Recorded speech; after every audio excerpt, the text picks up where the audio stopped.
Hi, so yeah, this is just a really quick video showing you a really easy way to transfer detailed or any image onto your drawing paper from a photograph or something like that. Doesn't work so well if it's printed onto photo paper or card or anything, but on printer paper it's great. So all you need to do is get a lead pencil. This is a 4B, but it works also with a 2B or a 6B, one of the darker leads, not really a HB or anything.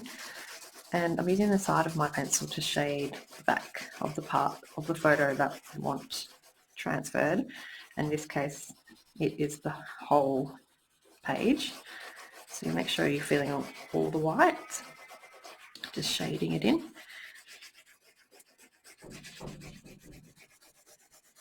And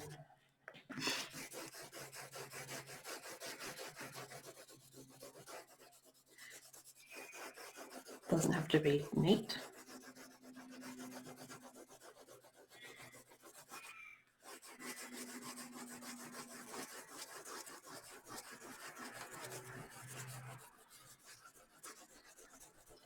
This is just a really handy trick I learned in primary school, I think. And I'm carrying it right through adulthood. If you've got a light table or something, you can use that, of course, but I don't have any of those fancy things. This is how I do it. Okay, now we're turning it over, placing it on the page where we'd like the final drawing to be. I always work on a piece of paper larger than the image because I like to have a lot of space around to work on. And then the next thing you need to do, and this is why I've asked a lot of people in my class to do this on their own rather than me doing the outline for you, because some people might choose to trace every single little line, whereas other people like myself would just do the main ones and then fill in the rest with a coloured pencil. So it's totally up to you. As a beginner, you might prefer to have all the little marks already drawn in lead pencil. So all I'm doing now is just going over the top of all of the lines that I want to show through, and you'll need to make sure that it's actually working. This is. So the eye's got these little white reflections in it. I'm going to sort of around, do circles around most of those, and some of the detail in the eye, main details, like the pupil and the iris and the shape of the eyeball, and where any of the prominent shadows go onto the eye or around the eye.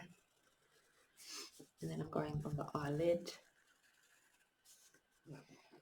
and then I'm going to start working my way out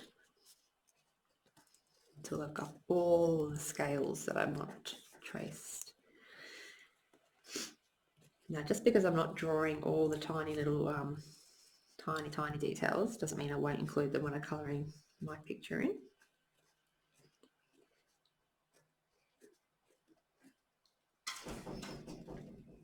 You might be able to hear my dog trying to get into the room right now in the background, scratching on the door. She doesn't like to be left out. She normally sits on my feet while I draw, especially when it's cold outside. All right, I'm just going to continue to trace all the way around the eye, making my way out until the whole page is traced. And just keep checking that it's actually working and showing going through. Perfect. And you might also realise that you've missed spots.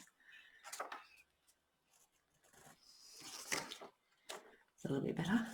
Missed a few spots there.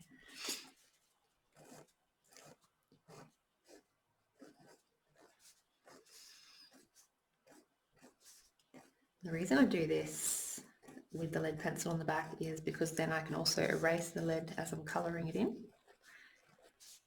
So if you're using something that you're tracing to something that's not lead, you won't be able to erase it.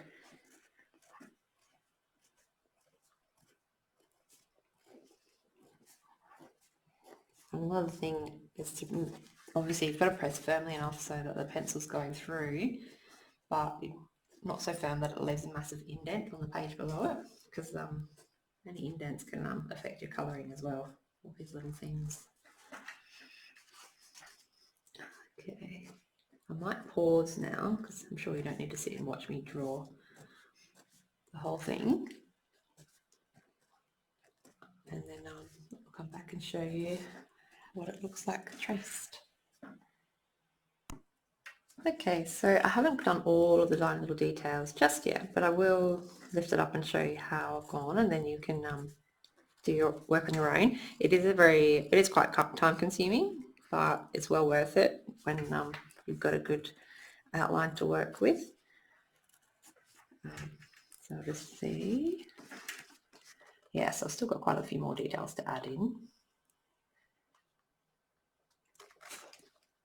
I'll keep trucking along with that if you also want to get started on yours. Well, I'll see you on Saturday.